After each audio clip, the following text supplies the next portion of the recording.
And we are live. What's up, guys? This is part 2 of the 3-peat. We're here with Mikhaila Peterson, man. Yes. We're happy to have you. This is going to be a great show. Let's go. Let's get into it, baby.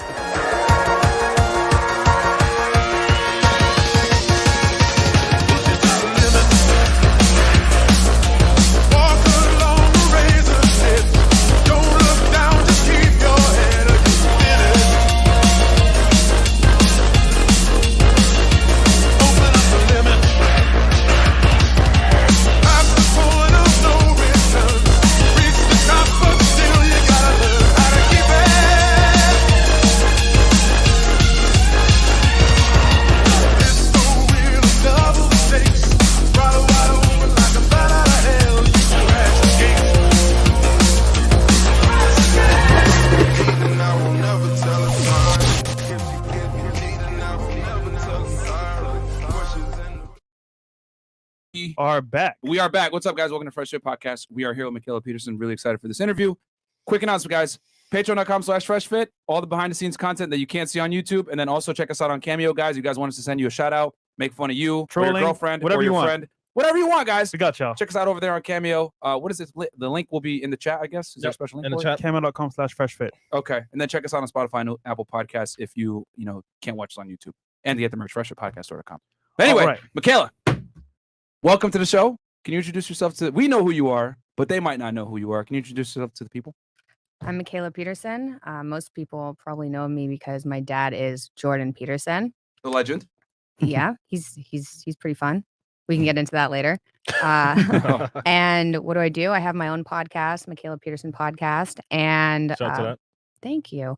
And mostly what I do is I run my dad's kind of brand management. So PR events, and then all the finance and legal, just overseeing everything that goes into that. So that eats up most of my time. And then currently I'm opening for him for his Beyond Order tour. Yes, which we actually had the pleasure of going to yesterday. Fantastic. And you were guys controlling that as well. up on stage, giving it all too. Yeah. No, that's what's up. And I will say this, from watching it, I really admired how you guys have it. You guys have a system, bro. Streamlined. Like, it's very streamlined how you guys had it. I was like, damn, okay, I'm learning from here, the way the security set up, everything, because we had done an event before. I was like, damn, this is harder than I thought, bro. So it's like not easy. Definitely you guys have been doing these live events for a while, since 2018, right? Well, he went on tour and I think he did 180 cities, something ridiculous in 2018. Damn. Yeah. And then he got sick and then COVID hit. So there was a huge gap between 2018, 2019 and now. But it's pretty streamlined. Yeah. We have a lot of help now. Oh, that's great. You need a staff, man. That's one thing I quickly learned is you need a staff. You need people behind the scenes helping you out. Otherwise, you're going to be struggling, man. Yeah. But how's Miami been for you? You like Miami at all? Or? Okay, I haven't actually seen a lot. So I didn't realize, because we've been touring, it's hard to kind of keep track of where we are because it's just a new city every day. I didn't realize we were on the island. Oh. Until we drove off the island and came here. And I was like, oh, okay, this is Miami. Yeah. So I'm going to be strolling around, seeing what it's like. When I first moved here, or the first time I came here, everyone makes a mistake of thinking Miami Beach is Miami, but it's actually its own city, Miami Beach, and then the city of Miami is across the bridge. So yeah, a lot of people make that mistake and think I'm in Miami, but in reality, you're really on South Beach, aka Miami Beach. So best areas: Brickell, Wynwood. Yeah, a little bit of Miami Beach. Yeah. So, okay, I like it. It's nice. It's sunny. I'm slowly getting tanned, I hope. Because Are you still in Canada, or are you living here in the States now? No, I moved to Nashville in September. Okay. Nashville. Ran away from Canada. Nashville. What's going on over there? What?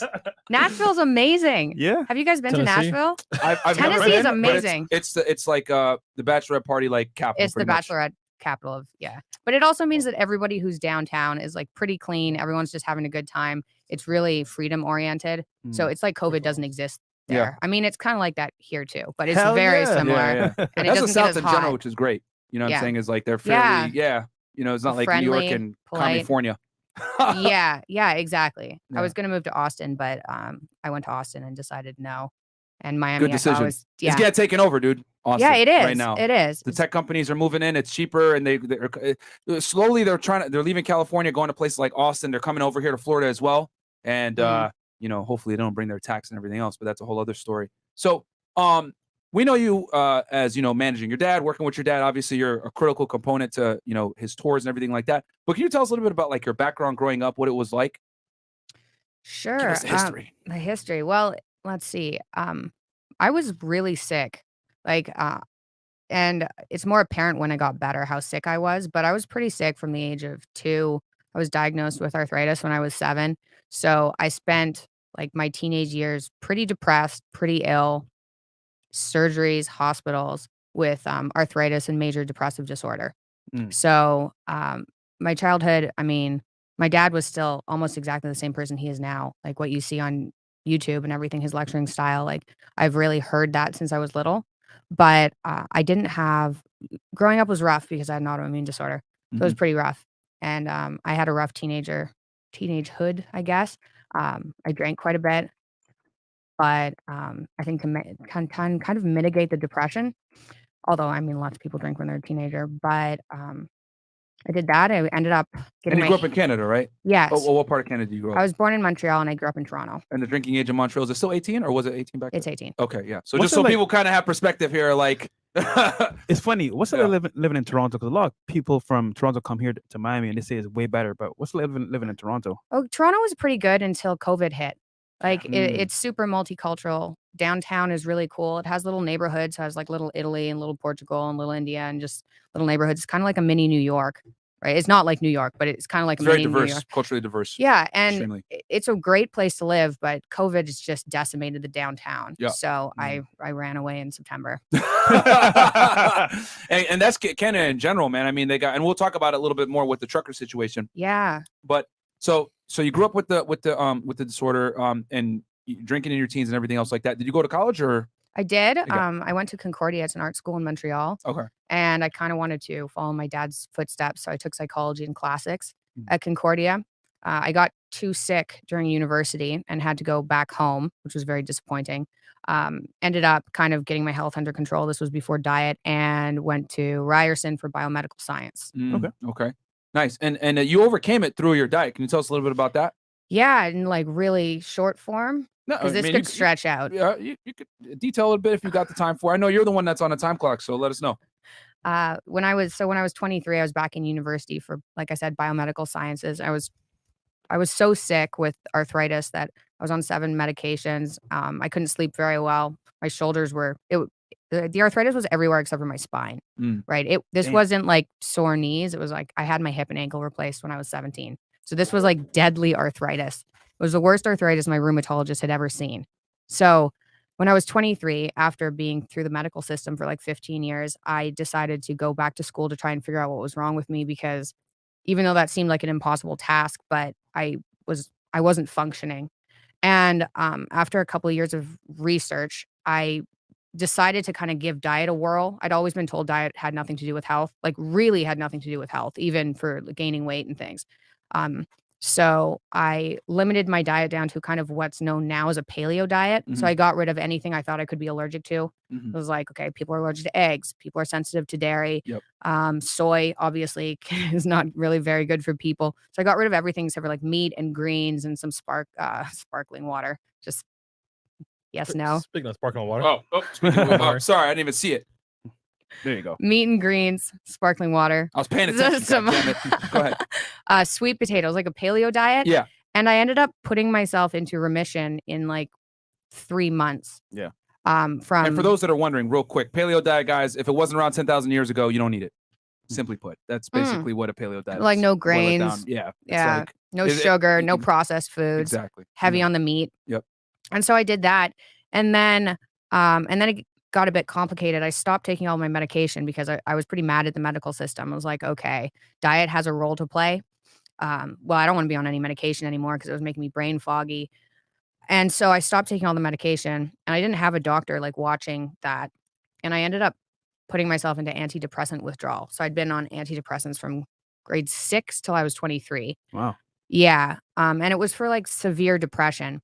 But it turns out if you're on antidepressants for that long, you can't just stop taking them. Yeah. So I went into antidepressant withdrawal, and like long story short, I sensitized myself. So bright lights really bothered me. Sounds felt like pain. Like it was an awful experience. I went on Joe Rogan and I was like, oh, I introduced soy and I hallucinated, Really? which made me sound like a crazy person. But what happened was I sensitized myself to carbs. So right now I'm on an all meat diet, and I've got some. So you're basically carnivore now. I'm carnivore, yeah. Okay. And I've had quite a bit of criticism in the media for that. But if I vary this, then I end up with autoimmune symptoms. So I'm on this diet now. Yeah, and it's always funny when people, because I've always said it, because I'm really big into fitness myself, and I've always said there's no special diet, there's no best diet. The best diet is whatever's best for you to adhere to. Adherence is the number one factor. And it's amazing how people really care so much about what you eat. You know what I'm saying? If you feel good, that's helping you hit your fitness goals, your blood work is good, etc. Hey, there's no best diet. It's just what's best for you. Because your body's your body, my body's my body. Exactly. I mean, obviously there's certain parameters. Control calories, make sure you exercise, etc. But it's at some point it's like it comes down to adherence and what works best for you. So I've always thought it was funny when people like criticize, oh yeah, hey, you eat this and that. It's like, what the hell, bro? So okay, real quick, I'll hit the chats and then give me a second. Go from there. And then so you were in school, you had the issues, got off and you have your bachelor's degree now, right?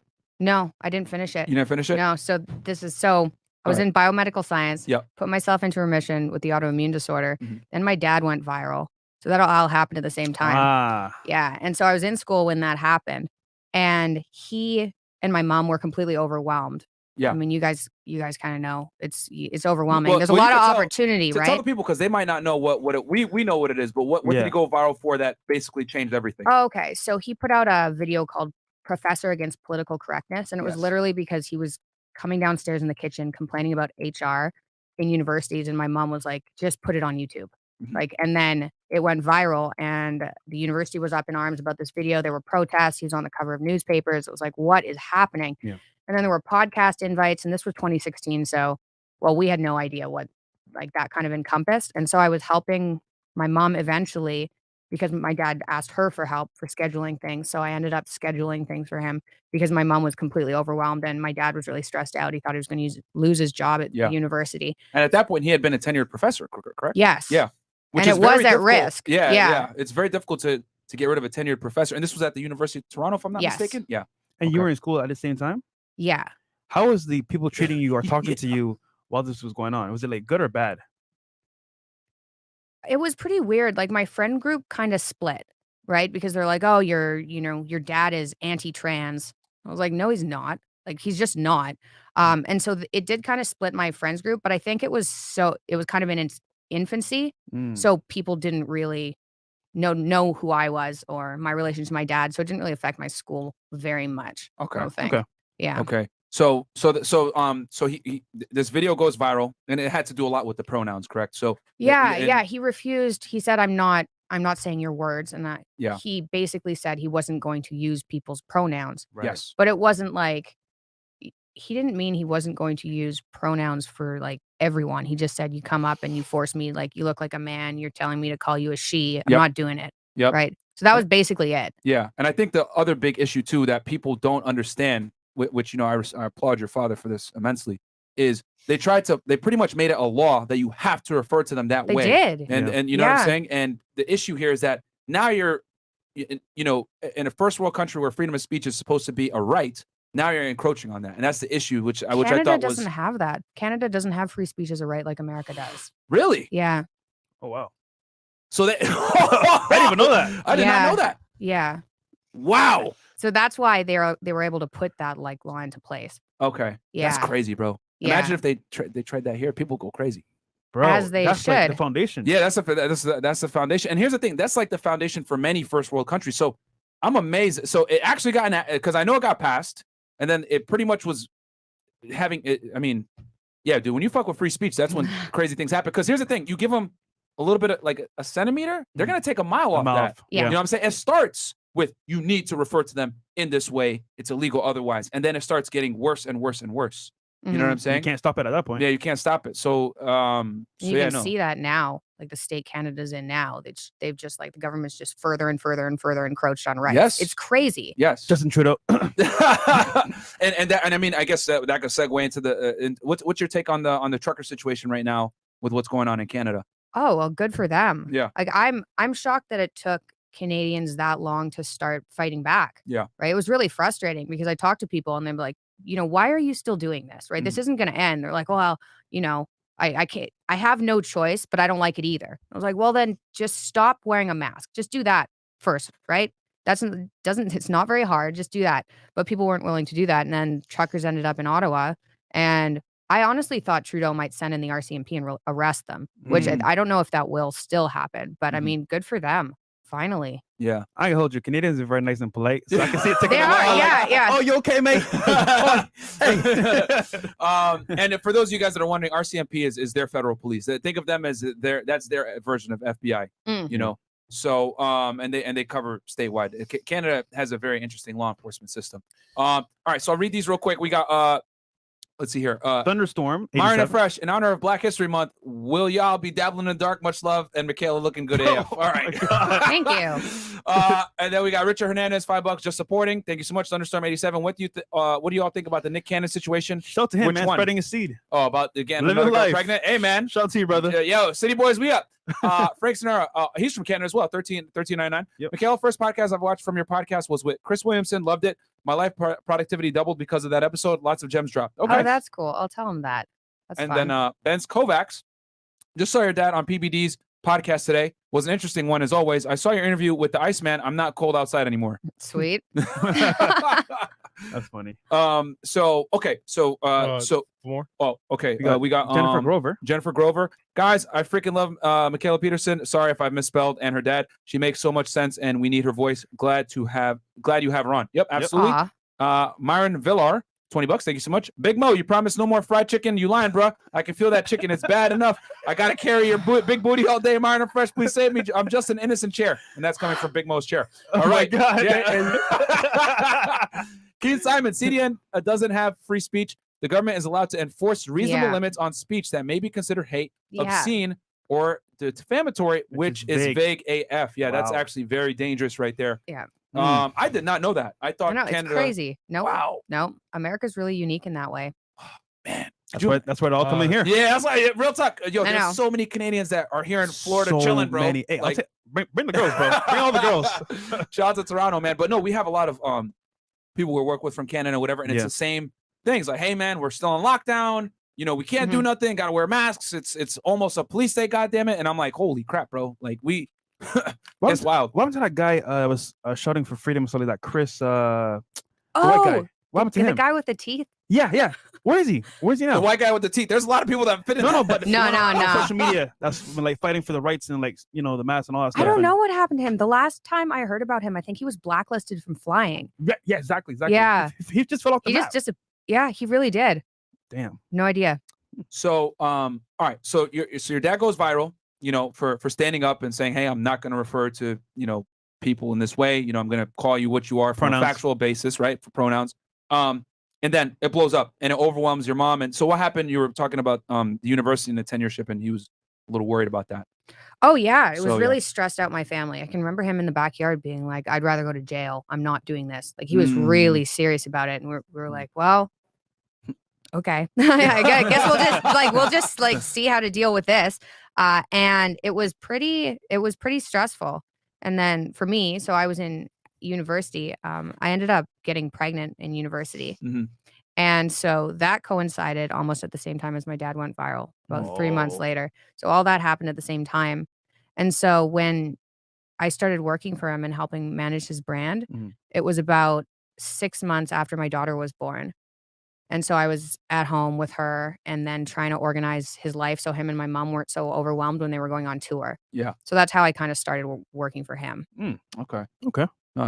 Hey, man. I mean, you took lemons and made lemonade, right? As you would say, the controversy. And here's the thing, it's really, when controversy hits, it's like, it's kind of on you. Like, what are you going to do with it? Are you going to run from it, buckle, and be scared and buckle? Or you're going to say, you stand in the face of it, say, all right, we're going to do this. And we know how it feels. Yeah, no, absolutely. We definitely know how that feels. Because the thing is this about your dad that I've noticed, people misquote him all the time. They take clips out of context.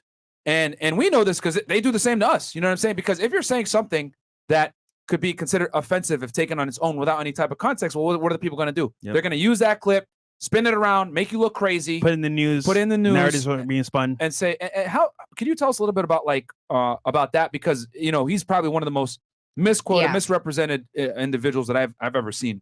Yeah. Well, when it first started happening, I think it was maybe 2017 when that really started happening.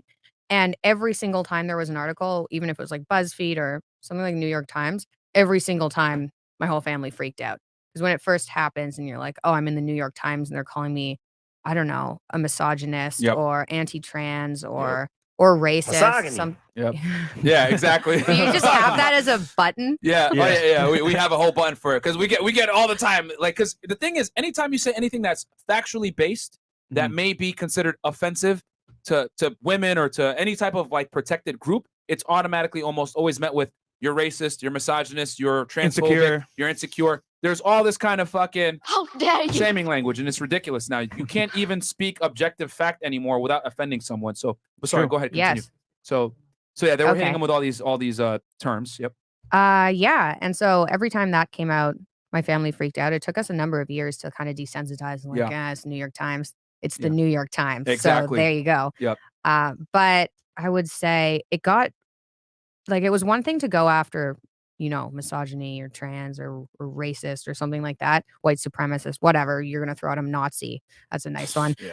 Ridiculous. Yeah. It got pretty rough though when he got sick. Because when he got sick and then he started to recover, we had I think the Sunday Times do a complete hit piece. That was brutal. And that was like the first kind of big news that came out when he started getting better. So that was like, it was hard. It was a couple of weeks of real stress with, if this comes out on like the cover of the Sunday Times, is the entire world going to think this way? Yeah. And it turns out no. What was their allegation? Their allegation was that and this is all over the internet, unfortunately, but it's that I'm behind the brand controlling my dad's every move, forcing him on an all meat diet, slowly taking over, and that he is completely incapacitated and doesn't have any will of his own, and that he was schizophrenic. That's what the Sunday Times said is, Jordan Peterson's schizophrenic. Was like, wow. Yeah. Is that even legal? Yeah. Which isn't that slander? It's Oh, I know. Yeah, but apparently 100%. Yeah. We tried though. We went the lawyer route and it was too difficult. Like, anyway, because it's stressful. It's because they're gonna. Well, your dad's a public figure. He's famous. Yeah, exactly. You have different rights if you're a public figure. Yes. Yeah. Yeah, and that's it's crazy. I will say this. Cardi B just recently won a lawsuit with someone against Tasha K for that. She kept saying that she was, she had herpes or whatever. 3 years. Yeah. It wasn't easy. Yeah. That's so not fun. Yeah. But Cardi B went after her though, and she won she won. Oh, well, good for her. I think that for what, 3 or 4 million. It took a couple years because Tasha K just kept bashing her for years and years. Yeah. And she's a popular YouTuber, and she was just spreading rumors. Oh, really? On YouTube, and she still got her. Tasha, Oh wow, that's okay. She got her. So I mean, but it's ridiculous because it's like you're gonna say things that are clearly not true. And here's the other thing too is like they're gonna try to say, oh, you're schizophrenic, whatever. And like we know what you're trying to do. You're trying to discredit the man and say that all the points that he makes are now not credible. They're invalid. He's not mentally sane. You know what I'm saying? And that's what they always do when French Montana said it. When they get mad and they can't bring you down with hate, they start spreading lies. Yep. You know what I'm saying? So So they put out this hit piece, and then what'd you guys do after that? Well, okay, so that happened, and then Marvel wrote Dad in as the Nazi supervillain Red Skull. Did you hear about this? No. Oh, wow. Marvel did this too? Marvel put out full on a Captain America comic book where they have the Red Skull and he's reading 10 rules for life, a little book there. And then it talks about the Red Skull's followers being misogynists and women haters. It was like based on my dad, for sure. You don't have 10 rules for life by the Red Skull. Whoa. And it was like he talks about order and chaos. Yeah, in Marvel. And it was like, so then that happened like 2 months later, a month after the Times thing. Yeah. But we ended up making merch instead. I feel like merch. While they hate, we create, baby. You know what I'm saying? Because we make merch out of haters. Okay, yeah. So that's what we do. Yeah, you got to do it, man. Because and here's the other thing too. I don't want to go on a rant on this, but I'm just going to keep it nice and concise. Marvel, which is owned by Disney now, if I'm not mistaken, correct? I think. I have no idea. Is it DC? I think it's DC. Oh yeah, Marvel. They are okay. So thank you, Mo, for fact checking that. So he would know. Here's the thing: these popular companies that had historic villains and superheroes, etc. They continue to push this woke narrative, and this is why these old heroes that you used to watch back in the day, back in the 80s, 90s, whatever, and you're like, wow, this is like this is masculinity. These superheroes, Now they're switching them to women. The new James Bond is a woman. They're trying to get What? woke. Yeah. And it's ridiculous. The new James Bond is a woman. It's an African American woman, which is nobody's gonna watch that. And they're making the men very feminine. Yeah, they're making the men feminine. We have this whole agenda to like push this social narrative of acceptance, being woke, being politically correct, being progressive, right? And what we're doing is we're diluting the quality of the content, and this is why box office is bombing with a lot of these movies. Yeah, you know what I'm saying? Marvel has been taking L's for several years now at this point. I mean, the Captain Marvel movie, if I'm not mistaken, was a big fail. Or which one is the one that had Mo? You're the pop culture guy here. Captain Marvel. It was Captain that bombed, right? The Marvel movie that bombed. Scarlett Johansson had one too. Black Widow.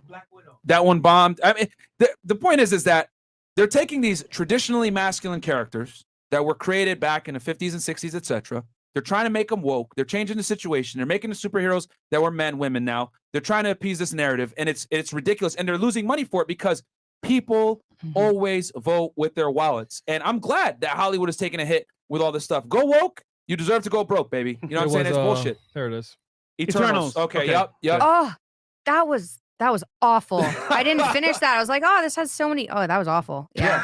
That was awful. I didn't watch it. There is so much virtue signaling nowadays in movies that it's ridiculous. And it's no wonder that the box office consistently is crashing and failing and everything else like that, because they continuously feminize. I hate to say it like that, but they feminize and emasculate traditionally masculine characters. What the hell do you think is going to happen? You know what I'm saying? Like if I grew up on Spider-Man in the 80s and 90s and I'm watching Spider-Man and he's doing some weird shit, and it's not the Peter Parker that I know. I'm like, fuck this. I'm going to go watch the original stuff that I grew up on. And that's what people are doing. You know what I'm saying? You don't like the boy Spider-Man? Nah, not as much. What?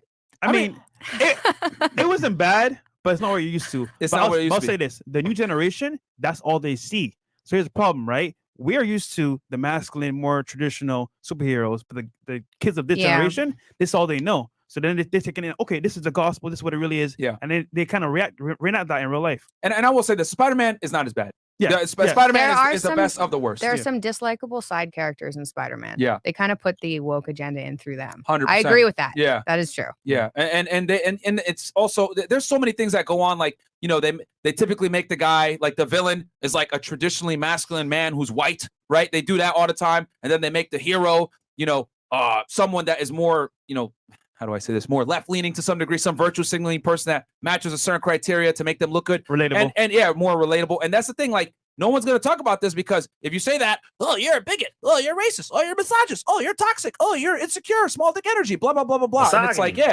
one of those. So you should be progressive. Yeah. So I'm not surprised that Marvel would take that chance to be progressive and woke and try to use that, you know, to push a virtue signaling agenda, which is ridiculous. They're totally misjudging the population too. Yeah. They're like, this is what people want to hear because that's what you see in New York Times and mainstream media, but it's not actually what people want to hear, obviously. Yep. The numbers don't lie. Look at CNN right now. Tanking, baby. Tanking. Yeah, it's funny. A lot of these podcasts get more viewers than some of these big news stations. Yeah. It's funny. They're trying to go after Joe Rogan. Exactly. Right? And hard. they're taking an L. Yeah. I mean, you guys probably know about this, but the White House went after him. Oh, yeah. Oh, they did? And then it was the press secretary. I know the medical people went the medical community went after him. He was sick, and they distorted the image to make him look even worse. Oh, I saw that one too. Yeah. It was crazy. Like, what? Who does that? CNN? Fox? Yeah. Somebody station? Independent media is winning. Shout out to Joe Rogan. Shout out to Timcast. We've been on Timcast a few times. Yep. And I like Tim. You know, you've been on Timcast as well. That was a great discussion, you guys. That's why I asked you about the meat stuff, because you talked about that. Oh, yeah. I like Tim. They're good. So, you know, shout out to them as well. And independent media is going to take over very soon, because CNN is tanking. The people don't trust the popular media anymore because they have a woke agenda to push. And this is what's going on. And I know on this podcast, guys, we don't typically talk politics. But I mean, at this point, you guys see what the hell's going on. You know, a lot of our guys here that watch us are a little bit higher IQ. You guys tend to be in the middle. You guys look at the facts. You don't subscribe to one party necessarily. You guys tend to be like, okay, well, this makes sense. It doesn't make sense. You know what I'm saying? And you are capable of independent thought, which is fantastic. And that's what I like about independent media. You know, they tend to be a little bit more capable of independent thought versus like being on CNN and being like, let's be super woke. Or then sometimes with Fox being super conservative. Yeah. And, you know, you got to be somewhere in the middle where you can independently make your own decisions. Take the facts, make your own decision. But some people just like to subscribe to a certain narrative just so that they can fit in some kind of box, which I think is very dangerous. You know what I'm saying? Yes. But yeah. Well said. Yeah. But yeah, they're trying to go after Rogan and they're taking L's, which is hilarious to me.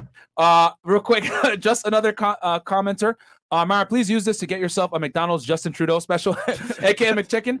Respect to Jordan Peterson. Respect to Mikhaila. Chat, you're crazy. Respect the guests. Hashtag merch gang. Okay, guys, tell beautiful Mikhaila that we love her. Okay, and that's from Jennifer Grover. Thank you so much, Sir Mr. Jason. What's going on, FNF? Showing my support. Initials going to be over 9,000. Okay. I'm probably only going to get 5 hours of sleep today before I have to hit the late night shift, but it's well worth it for FNF. Thank you so much. Shout out to you, brother. And then Omar El Mufali, what is your take on Canada, on if Canada joins America as one country? Oh yeah, that's not gonna happen. Yeah, I don't think so. No, that's not gonna happen. Cal L, thank you for Mikhaila for being on the #1 podcast in the world. Thoughts on Jordan Peterson for Prime Minister? Ooh, you know what? He's actually considered it. But he can't speak French. And in Canada, in order to be the prime minister, you have to be able to speak French. Plus, he honestly, I was like, don't do it. Right. Don't do it. I honestly think he might have more of a reach as Jordan Peterson, what he's doing, than as prime minister. I could be completely off by that. But I mean, I don't think anyone takes the prime minister of Canada seriously, regardless of who they are. We're like, it's Canada. Like, yeah. In the US, yeah, but not really Canada, probably. Yeah. Yeah, well, I mean, most Americans won't even know who the Prime Minister of Canada is, let's be honest. I don't even know. Yeah, so you already know. So, no, you mentioned it earlier, bro. All right, I've been a long-time fan of you and your father, 10 Rules for Life, for life. Happy to see you on the podcast and see these intellectual worlds colliding. Yeah, absolutely, bro. Mikhaila, enjoy this warm-up round. You are about to meet your ratchet female opposites. Mark my word. I don't know. She does, guys, I'll think she has to leave. She's not going to be on that one. But Dick Maximus, and that comes from Dick Maximus. Eric Brolin. This message is from Mikhaila Peterson. I just letting you know that you and your father have my adoration, and I know it must be rough on your family. Point in case the Time Magazine phone interview. Thank you. We're good now, though. We're tough. And, what happened with that one Time Magazine interview? If you want to elaborate. That was the Sunday Times. Oh, okay. It was that one. Okay. Yeah. So, just in your opinion, right? Because obviously you've been through a lot. We've been through a lot as well with the media and outlets. Would you say that bad publicity is good for your brand? Yeah, I think it depends. Like, you guys have a large platform. Congrats on that too. It's growing. Yeah, like mad. Thank you. But I think if you have a platform, then it's less anxiety provoking because you can say, you can make fun of it and say, they said that, but this is the truth. When you don't have a platform, it's pretty scary. Part of the reason I started a podcast was because there were articles coming out about me, especially in regards to diet, making me look like a total quack and a crazy person. And I was like, I don't have any way to fight back. So I think it's less stressful if you have some sort of platform. Yeah. And that's facts. Yeah. Yeah. And they paint a narrative about you. Yeah. And you can't even respond to it. Yeah. You have your own platform. Hey, this is the truth. This is what they're saying. Look at the truth from your own opinion. Yeah. As the audience. And I mean, and this is why, I was looking forward to this interview so much because we've been through kind of the same crap that you've been through as far as like people hating on you and not knowing the full story, whatever it is. And like, we ended up doing a 5-hour pod one time where we debunked a bunch of slanderous claims that weren't true. Yeah. And, we obviously debunked every single one line by line. But, people are going to believe what they want to believe. You know what I'm saying? The people that are objective, that want the truth, they'll come and they'll find it and they'll be like, oh, okay. But then there's other people that are just going to hate you and they were always looking for a reason to hate you. And they're going to hold on to that reason. Yes. And just because they don't like you. No matter what. I'm saying? So I think that's one thing that we had to learn because, we came into YouTube fairly recently. It's only been like a year or something? A little over a year. Wow. So it's like crazy. Different because like I used to work in law enforcement before, which you do everything in your power to like not be out there. And then coming into the limelight, now you're out there completely, and it's like a little bit different to like get criticized by people you don't even know, and it had to take some acclimation. But at this point now, I'm used to it. But I can only imagine at your guys' level because we get some criticism, but you and your family, you guys really went through it, man. So shout out to Black Twitter. Crazy shit, yeah. Shout out to hate on us, Black Twitter. Okay, what else do we got here? We got Dania. Thank you for coming on the show. I admire and respect both you and your father, and hoping to extend his show in London when he's here next. We're hoping at 10. Yeah. Wayne, $50. Love for the FNF fam. Picked a good night to return from hiatus. Yeah, you did, my friend. Justin, I support the Canadian Freedom Truckers protest, but what is a good rebuttal to the opposing side that make a point is disturbing the peace? Because tell them to stay home. They're so worried about peace. There you go. I think she likes the button, guys. I bet Mikhaila has never been on a podcast with a button before. Okay. I don't think I have, actually. I think that's First true. podcast with a button. Yeah. Jennifer Grover, guys, I love your content, and I love Mikhaila Peterson. She is not only a lovely young lady, but very intelligent, and her dad freaking rocks. I love them both. Fresh and fit. Hey, shout out to the supporters out here. Karen Punya, all the way from Canada. Shout out to Mikhaila and Dr. Peterson watching from Victoria, BC. Hey. Shout out to Canada in the house, man. Yeah, I love Canadian culture, Canadian women, of course. Yeah. Darian say Black Widow was always a woman. That is true. Okay. Will, but the movie still bombed. Will, first time super chatting. The Petersons helped me immensely in breaking free of nihilism. Fresh and Fit and Rollo Tomassi have improved my relations with women as a whole. Best of love to you all. Cool. Real quick, I have a question. Yeah, go ahead. So the name was brought up, and Rollo. you can go into as much as possible, or at least as you want to. How's your interview with Rollo, and what are your I want to say thoughts Takeaways after from that? it, yeah. So I actually wanted to interview Rollo for a number of years because I'd heard about his book, The Rational Male, in like high school. I remember people reading it when I was in high school. Mhm. I was like, okay, that's interesting. This kind of sphere that he's in is interesting. I actually invited him on before I knew that he'd done a video on me. So so he did this video that was kind of like it was like indirectly comparing me to someone who had killed their child to go party. Whoa. It was intense. The thumbnail, right, is what you're referring to? It was a thumbnail, yeah, but it was also like, this is what Mikhaila did, and then some words, and then like Casey Anthony did this. So there was definitely there was a comparison there. And even if it was just on the thumbnail, I was like, okay, this needs to be addressed. It had quite a few views. You hooked me up with him. Yeah. Which would like, thank you. Yeah, The conversation was really worth doing. Yeah. I think it's important to, be able to connect people that might have opposing views and, be able to have a civil discussion on it, Yeah. I mean, I think not being able to do that is breaking apart America at the moment. Yeah. So sure. It was good. It was stressful. Like, it wasn't an enjoyable podcast. I thought maybe when we started that we could kind of get on the same level by the end, but I don't think we ended up getting on the same level. But we went through, I kind of like broke down some of the, I guess not conspiracies, but just some of the lies that are out there about me. Yeah. Some that he had kind of probably helped promulgate a bit, broke that down for the first hour, and then let him talk about the book. We talked about his book and his work for the second hour. It got, I don't know, it's almost at 300,000 views. Yeah. So it was popular, and I don't know. It was interesting. It was very interesting. He's an interesting guy. Amazing. It was interesting. Okay. Awesome. No, I mean, hey, man, I'm like I said, we recently did something very similar. We went on, the Flagrant 2 podcast. They had very different views than we did. And, sometimes, you got to, and I've said it so many times on the pod, you got to be comfortable being uncomfortable. And sometimes talking to people that challenge your views makes you grow as a person, makes you see things you might have not seen before.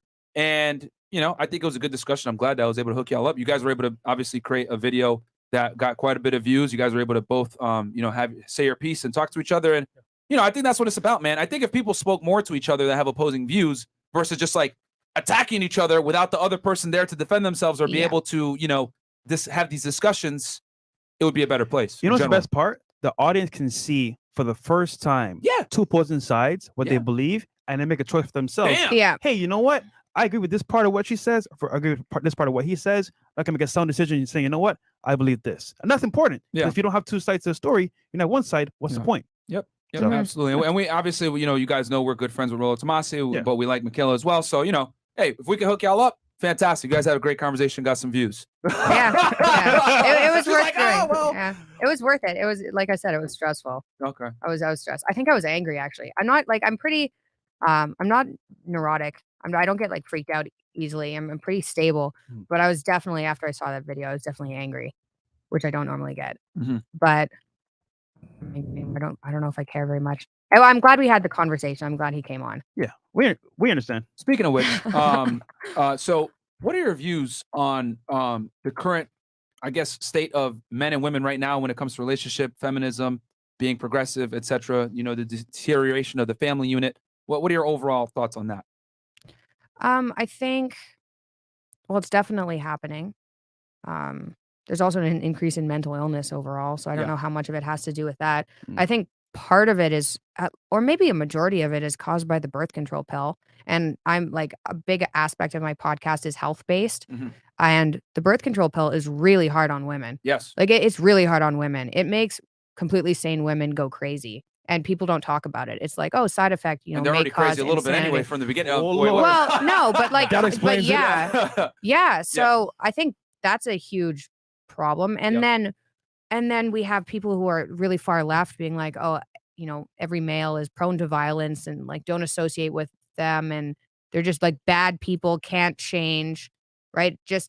And that's like the least of what people are saying, right? Yeah. They're just like, they're innately evil, or they're not innately evil, and you can just train them out of it, and then you just like pressure them into being feminine. Yep. It's completely screwed up.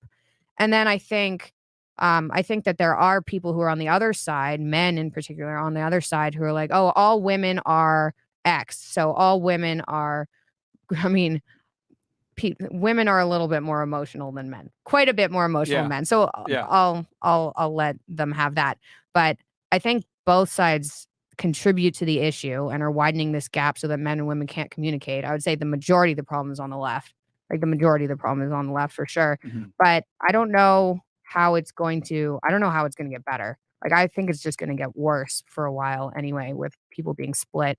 I agree with you 100%. There's no going back now. We've talked about this, and what I predict is, that relationships are going to become harder and harder, and I suspect in the next 10 years, that there's going to be more single people than ever before. The family unit is going to continue to disintegrate, and we got a hookup culture right now, and that's kind of what's going on. It is what it is. We kind of are involved in it. Because here's the thing with us, we understand that children are best reared in a dual, parent household. That's pretty much a fact at this point. Single parent households lead to the destruction of, a society where you're going to have productive people, right? But at the same time, let's be honest here. Women have more options than they've ever had before. They make more money than they've ever made before. The need for a man provisioning isn't really there as much. So if you don't need the money like that and the security, well, what's left? I kind of want the hot guy. Fun time. Cancun. Cancun. Foam cannon party, as a famous guy once said, right? And what's kind of happened is that, women are waiting later and later to, get married or have a relationship. And, that obviously has effects on the marketplace. And I would say women are more selective nowadays too than ever before as well when it comes to what they want in a man. And a lot of guys don't measure up. A lot of women are chasing a very small percentage of men. So, and then on the other end, right, because we hold both genders accountable here, a lot of the guys, aren't as productive. You know what I'm saying? Like, since women have stepped up and made more money, a lot of guys are like, oh, fuck it, I don't need to do this shit. Like, I'm just going to chill. You know what I'm saying? Guys aren't really going to school like that. A lot of guys aren't as ambitious. Obesity is on the rise here in the States in general. So both genders are kind of contributing to this issue. You know what I'm saying? We tell guys all the time, like, hey, you need to become the best version of yourself, so that a byproduct of being the best version of yourself is getting the women. And then obviously the women are going to be selective. So you got to do what you got to do. But yeah, I agree with you. I think it's tricky. It's a really tricky situation because like, what are you supposed to do exactly? So women came into the workplace, right? They got basically, but the birth control came into play. So you're not like basically just having babies all the time. And then you're in the workplace and they're like, the workplace is fun, right? Just because you're a woman doesn't mean the workplace isn't fun. So the workplace is fun. And then I think part of the problem is, and I think this probably happened through second generation feminism, maybe, is that being a mother didn't matter. They're like, it doesn't matter. Oh, you're a mom, right? Or it's like, oh, you're a stay-at-home mom. That's like, do you have a career? Like, what do you do? And that wasn't just, like, that was coming from women. That was coming from society as a whole. It was like, well, what's your degree? Stigma. Yeah, like such a stigma. And so I think that really skyrocketed people being like, oh, well, I don't want to be a mom. There's like a stigma against mom. Like, who are moms? What do they do? Like, they're not smart type of thing, which doesn't make any sense because everybody has a mom, right? So I don't know what to do with it or how to fix it. Like you said, how do you fix it? Because you can't be like, well, stay at home, because then you're going to have a whole bunch of women who don't want to stay at home. Like they're me, gonna hit you with the, right? How dare you? Yeah. They're gonna hit you with that. Well, yeah, you can't. So I don't know how to go backwards. I mean, what my dad teaches is, become the best, like you said, become the best version of yourself and then see what happens. And I think that's like anybody's best option at the moment, which is just improve yourself, maybe get more education, which doesn't have to be in university because those are also dead. Yeah. So like, I don't know, go online, learn marketing or something, like do something productive, dress properly, right? Which can change a lot. And I guess just hope for the best because like you said, we can't go backwards. Yeah. Yeah, I think and I will say this too, because at this point, we've interviewed, because as you know, we have our late night show, we bring the girls in and all the craziness happens. I've heard so many people told me not to come on this. Oh, really? Yeah, like everyone I asked, I was like, Fit and Fresh, they have a lot of and they're like, don't go on that. Fit, those two dudes that talk shit in Miami. Yeah. I love it. But sorry, go ahead. So they were like, oh, let me guess, they're like, oh, they're assholes, they're misogynists, whatever, maybe, right? Probably. I think I heard that you guys have the worst not press exactly, about a podcast, just in the podcast world. And we embrace it. Bro, that's a Don DeMarco right there. We did it. We are the villains. Yes, we did it, man. We're like the sixth line of like podcasts. Yeah, literally. Yeah, we are very controversial. Hey, it happens. Anyway, I'm here. But yeah, I thought it'd be but fun. You're here. Yeah. But yeah, so like for because we deal with guys, right? We coach a lot of guys. We doubt at this point hundreds, if not thousands. And then we brought over 1,000 women to come on the show to talk. And we're in a very unique position because we see the female perspective because we talk to women all the time and the male perspective. And what I've come to realize is that a lot of women do shame girls that want to be mothers. It's almost like girls have to kind of conceal it, and we have to pry it out of them during the course of the show. And they'll say, you know what? Yeah, I have a job, but real talk, I just want to be a mom. I want to have kids, and I want to, if I could stay home and my man could support me, I would absolutely do that. And it's amazing how like a girl will say it, and then some girls will agree with her, but then some other girls that typically have careers or younger first, they'll be like, get the bag, they'll almost shame her. Yeah. And it's like it's crazy to me because it's like I think being a mom is the best thing you can do. You know what I'm saying? It's like men can't be moms.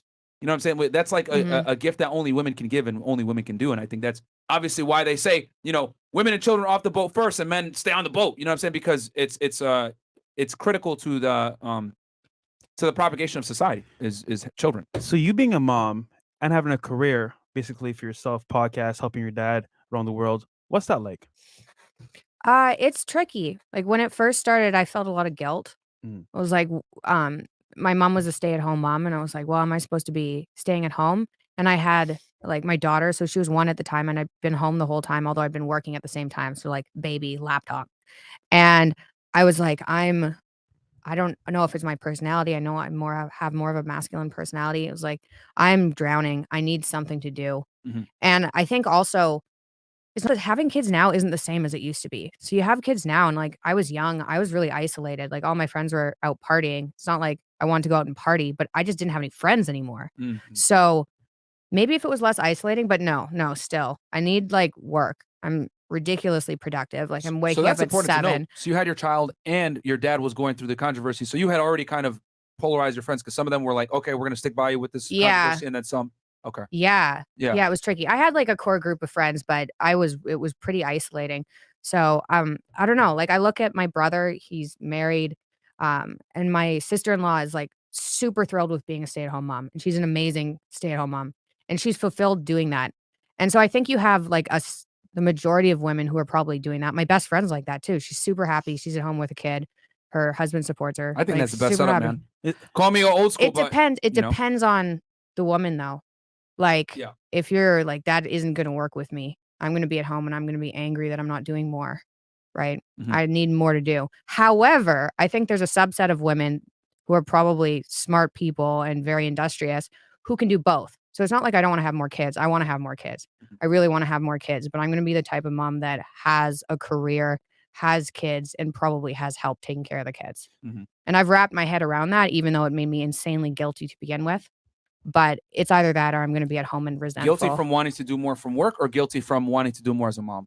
No, guilty for wanting to do more at work. Okay. And being like, why do I want this? Is there something wrong with me? Okay.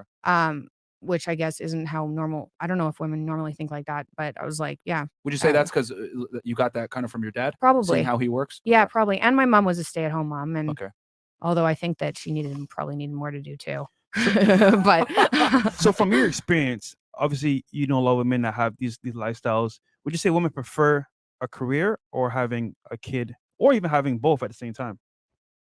Like from my experience, I would say probably prefer having a kid and doing less work. Okay. Probably preferred. I mean, I have a couple of friends who are super industrious and they like working. But I would say a lot of my friends aren't like me. Right. And they're happy at home, which is fantastic. I think that's how that's a stable family right there. I think it's a lot more tricky if you have a woman that's like, no, I want to do more. Yeah. Or you want to. Yeah. Yeah. I think the part of the problem is a lot of women aren't able to now. Right. Yeah. Like you can't survive off one income and people are kind of stuck in this. So then they have to work even though they don't want to. But if you're with a woman that actually wants to work, then that's like another tricky situation that you're gonna have to navigate. Yeah, I mean, we've talked about this on our pod too. Like, because I like to, if I was to get married and have a family, I would want that traditional setup. But I'd be okay with, because I would say, hey, the kids come first. You got to be home with the kids because fuck a daycare and everything else like that. And that's my personal take on it. I think kids are best raised by their biological parents or a grandmother if needed, right? Where the woman needs to enter the workplace. But I would say, hey, work from home, especially with the internet and technology in general. Like even back in the day, though, when people were living in tribes, women went out and worked. Like this isolating woman at home and then man at work 9 to 5 family unit isn't normal. If you go back like 300 or 400 years, people were cared for by aunts and uncles and cousins and maybe not uncles as much. That's why they say it takes a village to raise a family. To raise kids. That's where the phrase comes from. Yeah, and there were people who went out, and whether or not that was gathering things or doing some sort of work or making weapons even, there were different factions of tribes that did other things. And there were women that stayed around the kids. Or even if you worked on a farm, like women spent all day cleaning clothes, washing things, I don't know, plucking chickens, cooking, like trying to keep their family fed, and then their family took care of the kids. And right now it's hard, I think, for a lot of women to be at home by themselves, especially if no one is having kids around them. Like it'd be easier with friends or cousins or like someone else out there having kids. Yeah, I think as you have more and more children, then obviously things it go right. With one kid, maybe you can manage some work, whatever. Then with two, maybe okay, I got to cut the work back a little bit. So it depends on, I guess, on the situation, how many kids you want to have, it goes case by case for sure. So Mikhaila, does this cause, you think, depression in a lot of women, where they struggle between a career, having kids? They're kind of like, what should I do, in your opinion? I mean, probably it's one of the like main concerns. And I know a lot of women who like put it off because the media also tells you that you can have kids until you're don't worry, you're like 35 or 38. Look at this celebrity who had a kid when she's 40. Yeah. And then I know people who were even mid 30s and couldn't have kids, or a little bit younger than that. And they're like, what? Like, I've been told a lie. Yeah. So that's one of the biggest lies we tell women, is they can put off that is family. a catastrophe. Yeah. Because like you're missing out on one of the reasons people are people. Right? That's crazy. We have a solution, actually. We say invest in CHWY, because a lot of women nowadays, unfortunately, I gotta be single, man. Yeah, that's cats true. and dogs. Yeah. And it's sad because, hey, you want to have kids, but you're saying, you know what? I want a career. Yeah. Well, here you go. Yeah, I think one of the things is just saying.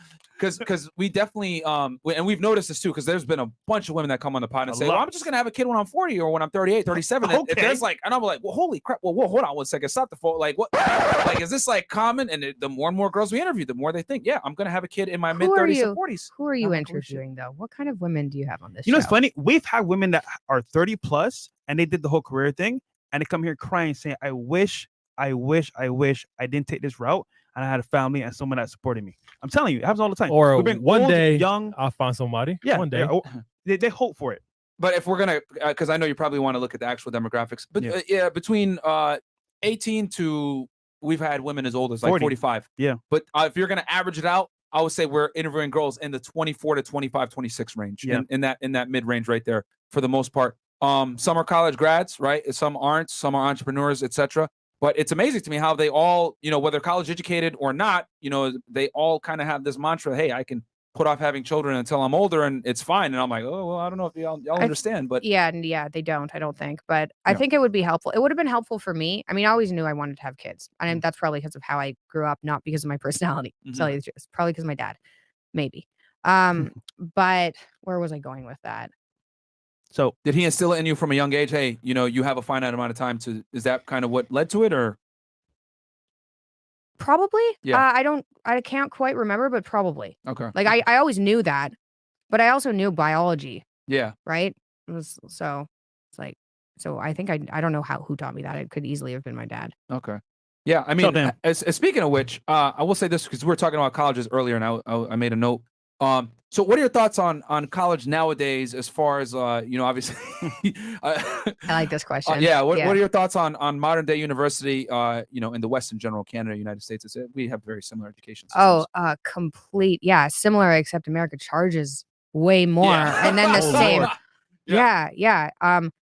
It's a complete disaster and a total lie. It's a total lie. So I think it'd be more beneficial for people at the moment to learn something that's like I said earlier, marketing, social media, reach out, a skill or an online skill, and then reach out to people and be like, hey, I'll do something for you for free, and then see if you get hired that way. That's pretty useful. Even if you just figure out how to make clips, people want clips, right? That is more effective than going to college or university, where you pay hordes of money. Yep. You end up with a degree no one is going to care about in 4 years, especially because we don't know how the landscape is changing. And you're taught an ideology. Like you're not even taught what you pay for. No, it's such a shame because people are ending up with like tens of thousands of dollars of debt, a degree they can't use, and their brain is muddled. I was like, that was useful. Yeah. I want to say this too. Yep. So we had a girl on the panel, right? She was progressive. This was what, 2 or 3 days ago. This is a woman, which this is a real scary part. So check this out. We had this girl. She went to University of Maryland, right? She graduated. She had done math. She didn't like it. She kind of left the program because of the environment. Because she didn't like the environment. She was saying her professor picked on her and it was a bad environment and she had to leave for her mental health or whatever. Okay, fine. And she ends up getting a degree in economics. And she goes, you would think someone that has an economics degree would understand this, but she goes, well, men are, there's a wage gap. You know what I'm saying? Men earn more money than women and it's unfair because men are paid $1 for every 80 cents a woman makes. And I've seen, and kudos to your father. I quote him all the time on this when I talk about it. He systematically has debunked the wage gap myth several times, as many other people. Yep. And I kind of went through it, and I even spoke about the Scandinavian countries, which I did not know that until I had seen, your father talk about it with, what was that woman's name that was grilling him? Kathy Newman. Bam, there you go. She was grilling him, and he did a fantastic job on that, by the way. She kept cutting him off. It was ridiculous. If you guys want to see like holding frame and being able to address a lot of hate, systematically watch that interview.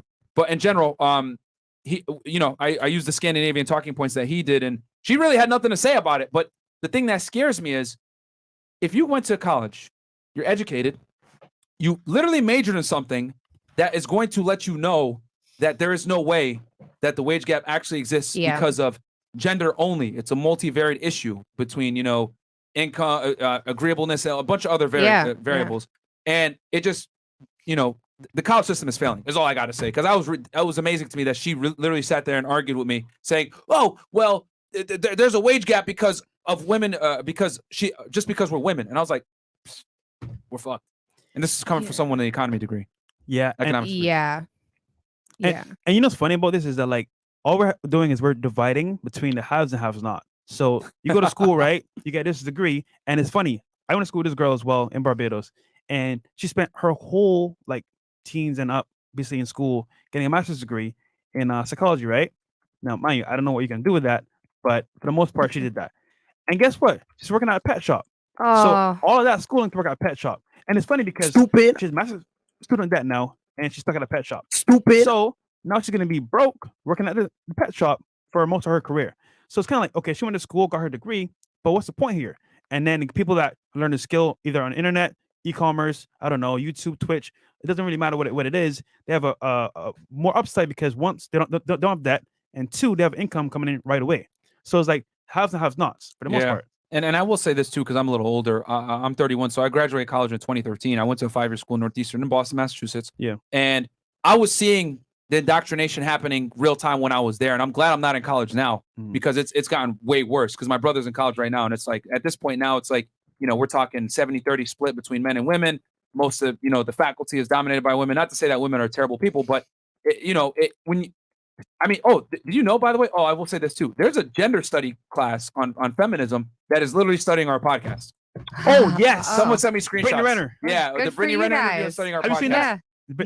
Brittany Renner? No, I haven't. Yeah, okay. But You've made it. Yeah, I was just that's like, where you want to they're be in studying, the gender. they're studying us. Apparently, we're toxically masculine. But that just goes to show the crazy indoctrination on college campuses nowadays, where when you speak empirical fact about the uncomfortable realities between the two genders, it's looked at as, oh, this is terrible. We got to criticize it. We got to go after it. And it's like, okay. Well, it doesn't exist there. Yeah. So saying that's, it exists is definitely a problem. Yeah. So, go ahead. Oh, go ahead. No, I was just going to say, like, the situation with colleges is just ridiculous. It's like, at this point, it's like you're almost better off not going and incurring all the debt. And not to mention that, when I was because I remember I looked at University of Miami, it was around 35,000. This is back in 2009 to go. Now it's like 80K a year. Bro, and then when you finish, you might not go into the field that you want to go into. Yeah. So what was that? But just real quick, we'll do the chats real quick. Okay. Then you got to bounce, and then if you got a question for us, you can, or closing thoughts. Oh yeah, closing. Yeah. Okay. Okay. Hey, Myron, if you consider and represent myself a slapper, Can I start slapping people? I want to try it. What? Okay, start King. Captain Marvel was that one. Was one that straight up bombed. Yep. Okay, that's what it was. Sir, Mr. Jason, pay my tuition classes in session. Hit the like button. Okay, there you go. GoFundMe canceled.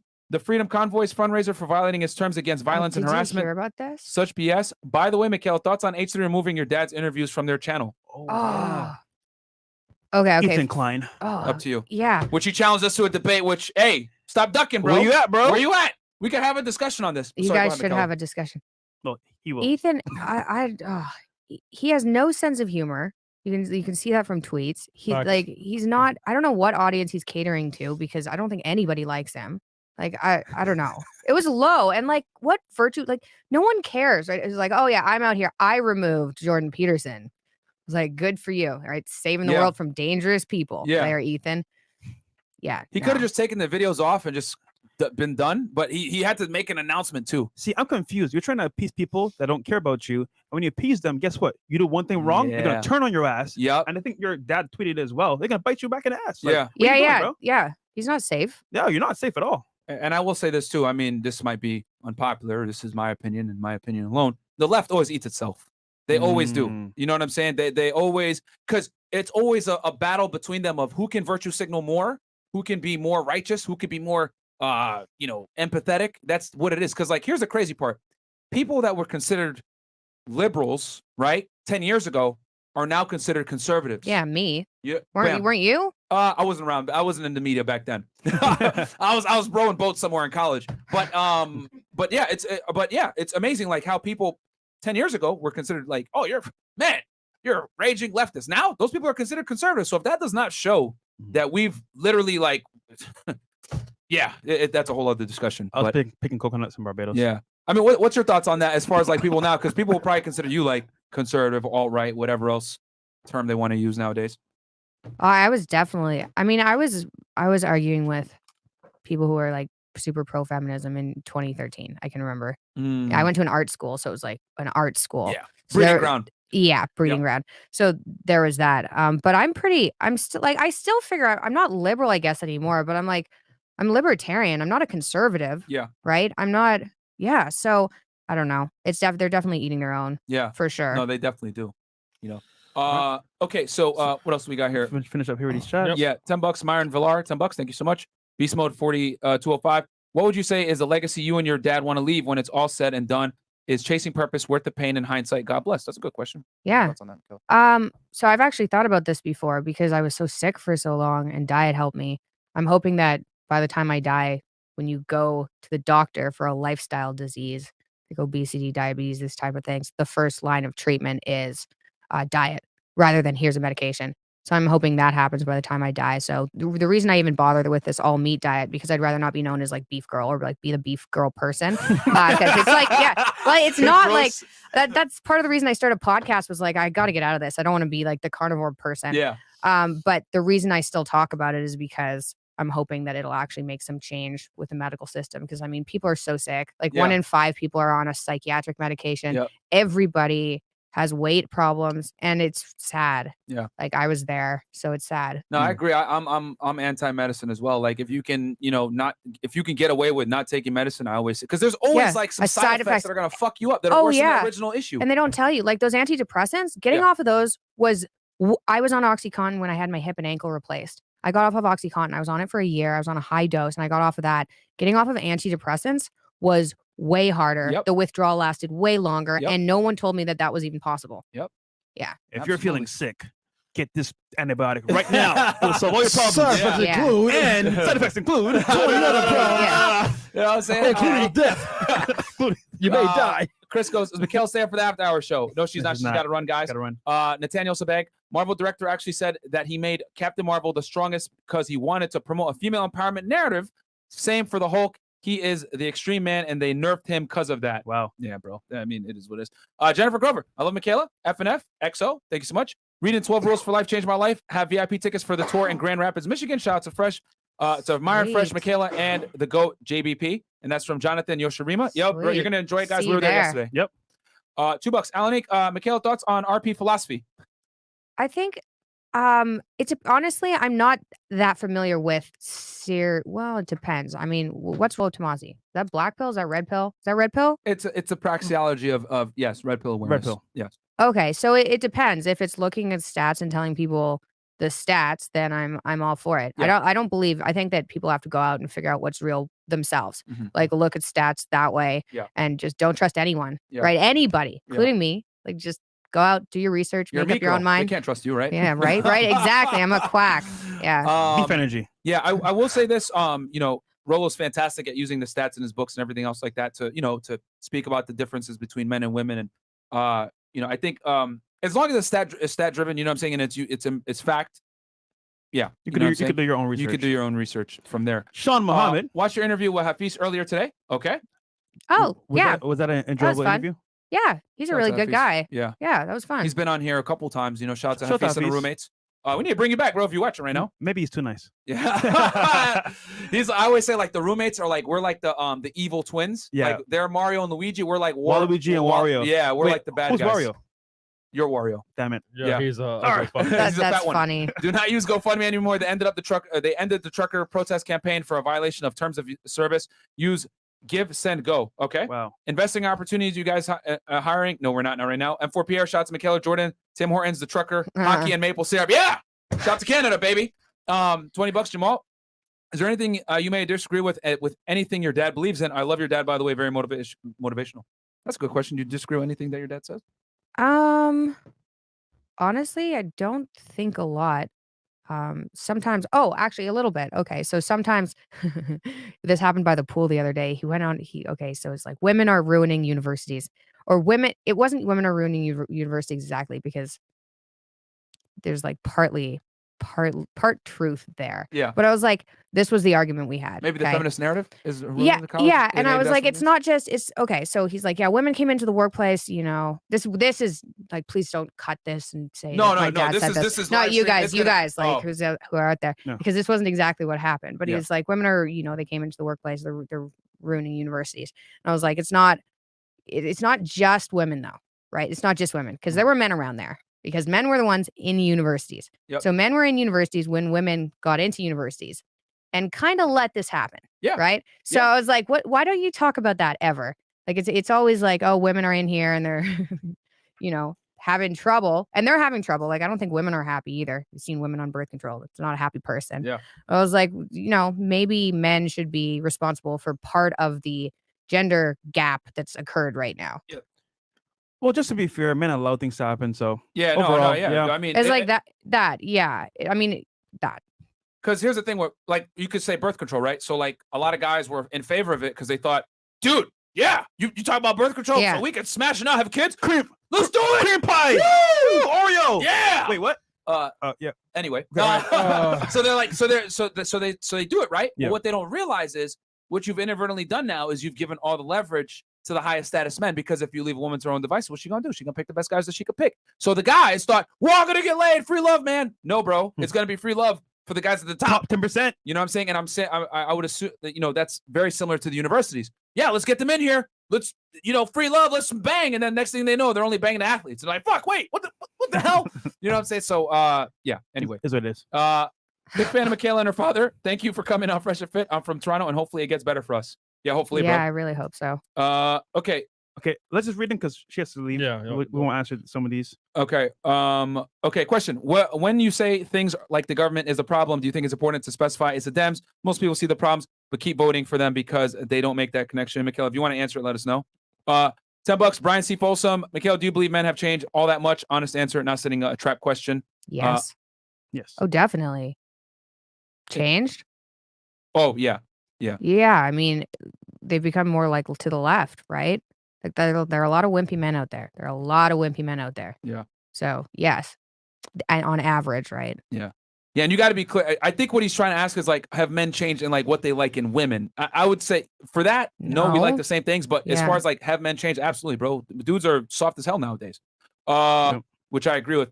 $20. Black Widow was the trash because they made Taskmaster a woman. Oh, okay. Oh wow. And then AAL. Y'all remember when Braun and D Wade teamed up in Miami and the reaction they got? Yeah, that's Fresh and Fit right now. Yeah, pretty much super villains. See, Hail Hydra. Mo is like fat bastard. Chris is peanut butter, the kid. Fresh is the invisible man. And Myron is the brain from Pinky and the Brain. Okay, thank you. We're going to take over the world, my friend. Demon Time. Mikhaila, I saw your dad's podcast with Rogan, and he mentioned a debate you had recently with someone who said beef is served with a side order of misogyny. Was it that bad? And where's the video? That was at Oxford. Oh. Yeah, I had a debate with this feminist vegan. Oh, it was amazing. It's going to go online. And she literally had every line was like gold. And one of the lines was, yeah, every hamburger is served with a side of misogyny. Deadpan, straight face, serious. Anyway, it's going to go up. If Oxford decides to publish it, we'll see. Wow. It was good. It was funny. It was funny. Smart. If they publish that, and Oxford is a reputable university out in the UK, then you already know that we're fucked. First world education system with higher At least it was a debate, though, right? I was there too. Yeah. But yeah, it was good. But it's like, but here's the thing: like, if they could look at it and not see that she systematically looks stupid, and they put it out, it's like, okay, this is, oh god. So do you have access to the footage yourself, or do they only have it? I don't. Only Probably Oxford not. has it. Yeah. Yeah, we've been bugging them. So Dad's gonna start bugging them because it was pretty funny. He's in the crowd, just like laughing. I don't think they expected him to be there, right? But I was one of the debaters, so he was there, and he's just in the crowd cackling. And Did she have purple hair? No, she didn't. She was like this maybe 60-year-old, 50-year-old woman who's been like feminist from, one of like the 60s or 70s feminist, real hardcore feminist, vegan.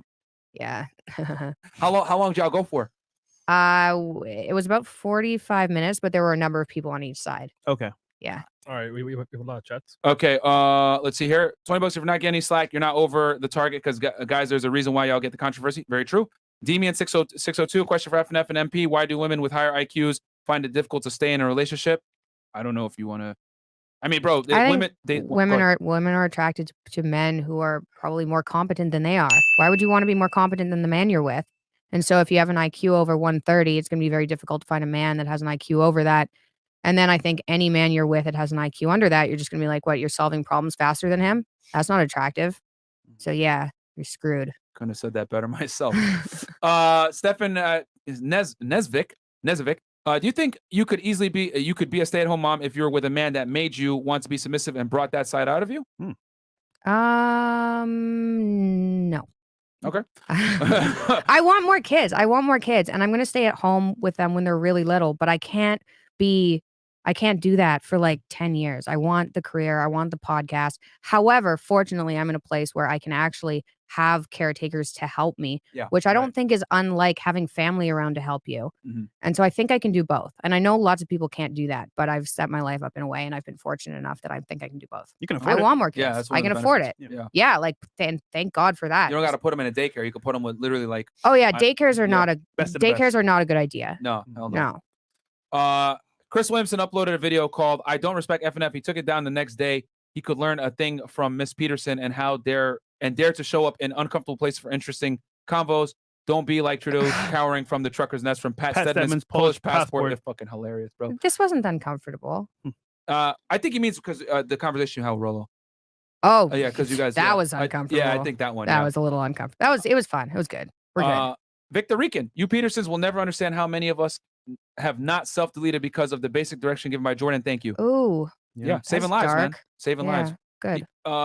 You're beautiful, Mikhaila. I'd beta for you. Bahaha, G-Day from Australia. Okay. I don't know what that 14K. means. I don't think I like it, though. Yep. Done under.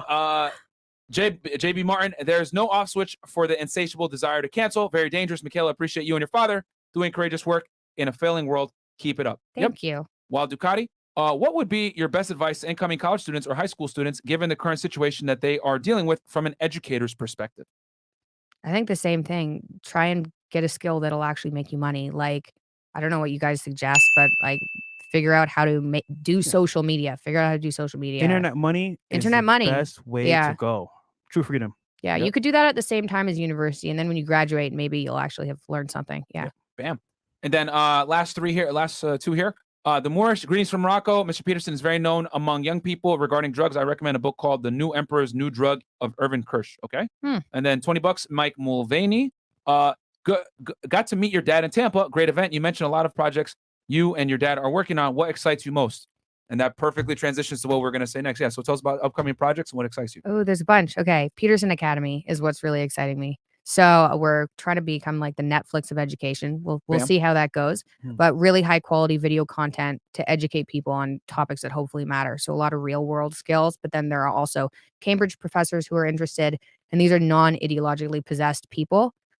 Yeah, and it's gonna be way cheaper Rare. than university. Like Yeah. it's gonna be like masterclass. And so I think we're having the first courses are launching in September. We've been working on an app. So that's a really big focus of mine. And then we have a couple more apps. One is essay. My brother's doing it and is teaching people how to write, which Okay. is Nice. people don't really learn how to write anymore, even if you go to university. We have AIM, which helps you organize your life and identifies problems and helps you figure out solutions to those problems. So if it's like relationship or work, figure out exactly what the problem is and try and solve it. Those are 3. And then there's my podcast, which I'm continuing, obviously, trying to set up a studio. Actually, you guys have it. It's pretty cool in here. I'm a bit jealous. So Thanks. I'm setting that up as well. And then hopefully finishing a book. It's Okay. a lot. Yeah. Awesome. And the tour. Absolutely. And I got to ask one thing because I know the people, and I almost forgot this. Last question. What was it like meeting Andrew Tate, our homeboy? Shout out to Andrew Tate. Shout out to Andrew Tate. Okay. I cannot believe people are still asking about this because it was 2018. Yeah. But it was interesting. He has like this huge, or at least at that time, he had this huge setup in Romania with like a pool. And then his brother was there and other dudes that are just constantly on computers Tristan Tate. doing work Yeah, for Tristan, him. Yeah, yep, Tristan yep. and Tate. And it was Cousin interesting. Luke. It was interesting. We went like, there's a lot of controversy online. It was like, oh, you guys hooked up, did that. We didn't. I was interested. He flew me over and I said yes because I'm here. I say yes to things. Like I say yes to everything, right? New experiences anyway. Opportunity. I say yes to opportunity. Otherwise, I don't think I'd be where I am. So we went and saw castles in Romania. Literally, like a monk gave us some whatever they were drinking, some alcohol they were drinking. Literally, Was it like, no, it wasn't. Dracula. It was definitely, but like we drove out there in one of his insanely expensive cars. Went to He see, has, like, went what, to like see a 50 now at this castle. point? 45 plus. Yeah, 40, yeah. And a Bugatti. Yeah. That's yeah. crazy. I told him he's the person I've met that he looks like a human shark. Like if you look at his eyes. No, I literally told him this too. I was like, you have like shark-like eyes. This is crazy. And then yeah, we drove and saw a castle. I was there for like a day. What was and his then response to that? I The got to big- know the response. Yo, the big G. I The think, big I think G. like slight entertainment. I don't know. Slight amusement. I don't Okay. know. You Anyway, slapped it off. yeah. Say. No, it was good. It was fun. Okay. Awesome. Shout out to him. Yeah, man. because I know the people are gonna want to know. Oh, what happened? What happened? So Nothing happened. I saw castles. Had some vodka with Tristan. There you go. But So- I mean, Tristan we loves smoked vodka. cigars. Oh, that's dope. okay. Yeah, I was trying to I was like, what do you guys do? Like, I don't know, who are you people? Like, what is this? Anyway, I was there for like a day and then I flew home. Fair enough. Cool. Fair enough. And then where can the people find you? MikhailaPeterson.com, although I don't know who goes to websites. I'm Mikhaila Peterson on Instagram, Mikhaila Peterson on YouTube, Mikhaila Alexis on Twitter. And if you are sick out there and do want to try my crazy diet, I have liondiet.com and I have everything up there for free resources, free support groups for people who are sick and desperate and want to give it a shot. There you go. And guys, all her links are going to be below. Check her out, support her dad. And thank you for coming on the show. It was awesome. Good discussion. Thanks for being here. Thank you so much for the invite. That was No, of fun. course.